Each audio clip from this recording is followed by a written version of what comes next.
कल्याणमयी काशीपुरी धन्य से, भगवान महेश्वर पण धन्य से। जे मुक्तिदायीनी वैष्णवपुरी काशीने श्रीहरि पासे मांगीने निरंतर तेनु सेवन करे से। सनातन देव भगवान शंकर श्रीहरिना क्षेत्रमां ज विद्यमान से। तेओ भगवान ऋषिकेशनी पूजा करता रहीने स्वयं पण देवता वगैरेथी पूंजाय छे। काशीपुरी त्रणेय लोकोनो सार से। ते रमणी नगरीनुं जो सेवन करवामां आवे तो ते मनुष्योने उत्तम गति आपनारी छे।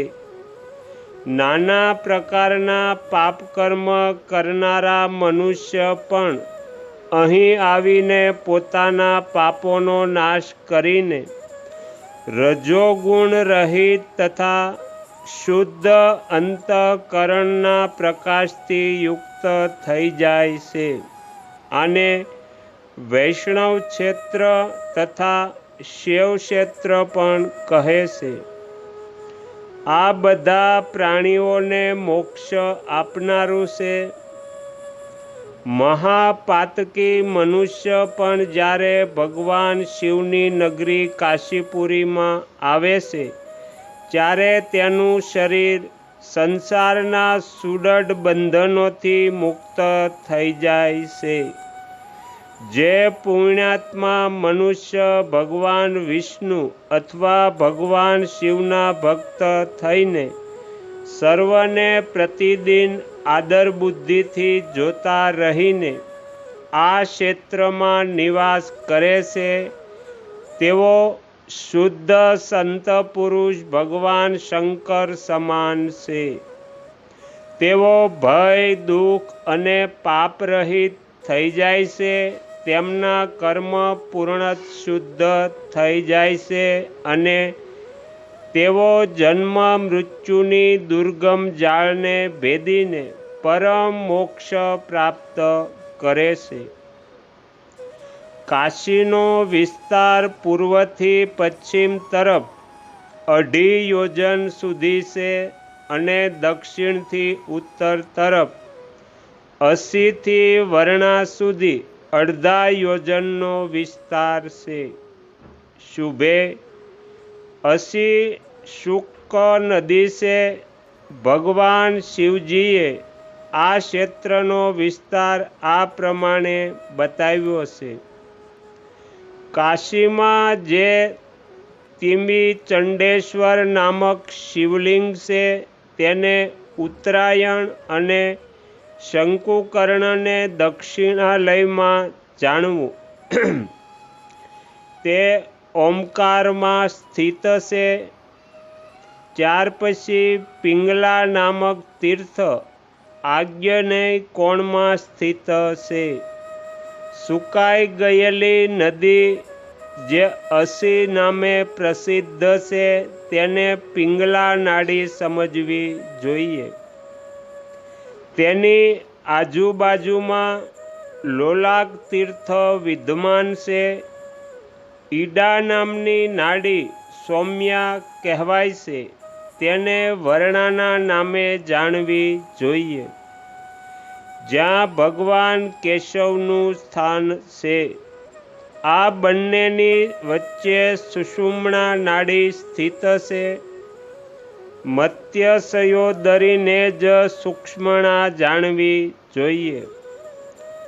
आ महाक्षेत्रनो भगवान शिव अने भगवान विष्णुए कदी त्याग कर्यो नथी अने भविष्यमां करशे नहीं। तेथी आनु नाम अविमुक्त से। शुभे प्रयाग वगैरे दुर्लभ तीर्थथी पण काशीनु महात्मय वधारे से। केम के त्यां यनायास ज मोक्षनी प्राप्ति थाय छे।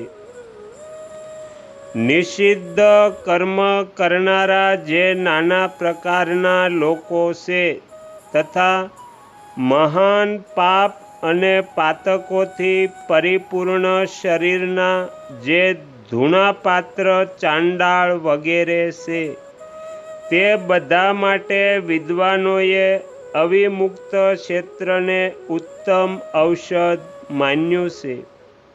ત્યાં દુષ્ટ, અંધ, દીન, કૂપણ, પાપી અને દુરાચારી એવા સૌને ભગવાન શિવ પોતાની કૃપા દ્વારા શીઘ્ર પરમ ગતિ પ્રાપ્ત કરાવે છે. ઉત્તર વાહિની ગંગા અને પૂર્વ વાહિની સરસ્વતી અત્યંત પવિત્ર માનવામાં આવે છે. ત્યાં જ કપાલ મોચન છે. તે તીર્થમાં જઈને જે શ્રાદ્ધમાં પિંડદાન દ્વારા પિતરોને તૃપ્ત કરશે તેમને પરમ પ્રકાશમાન લોકની પ્રાપ્તિ થાય છે. જે બ્રહ્મ હત્યારો છે તે પણ જો અવિમુક્ત ક્ષેત્ર કાશીની યાત્રા કરે તો તે ક્ષેત્રના પ્રભાવથી તેની બ્રહ્મહત્યા નિવૃત્ત થઈ જાય છે. જે પરમ પુણ્યાત્મા માનવ કાશીપુરીમાં ગયા છે તે આ અક્ષય, અજર અને શરીર રહિત પરમાત્મા સ્વરૂપ થઈ જાય છે. કુરુક્ષેત્ર, હરિદ્વાર અને પુષ્કરમાં પણ આવી સદગતિ સુલભ નથી જે કાશીવાસીઓને પ્રાપ્ત થાય છે. ત્યાં રહેનારા પ્રાણીઓને સર્વ પ્રકારે તપ અને સત્યનું ફળ મળે છે એમાં સંશય નથી. કાશીપુરીમાં રહેનારા દુષ્ટકર્મી જીવો વાયુ દ્વારા ઉડેલી ધૂળના સ્પર્શથી પરમ ગતિને પ્રાપ્ત કરે છે. જે 1 માસ સુધી જીતેન્દ્રિય ભાવે નિયમિત ભોજન કરતો રહીને નિવાસ કરે છે તેના દ્વારા સારી રીતે મહાપાશુપતવ્રતનું અનુષ્ઠાન સંપન્ન થઈ જાય છે.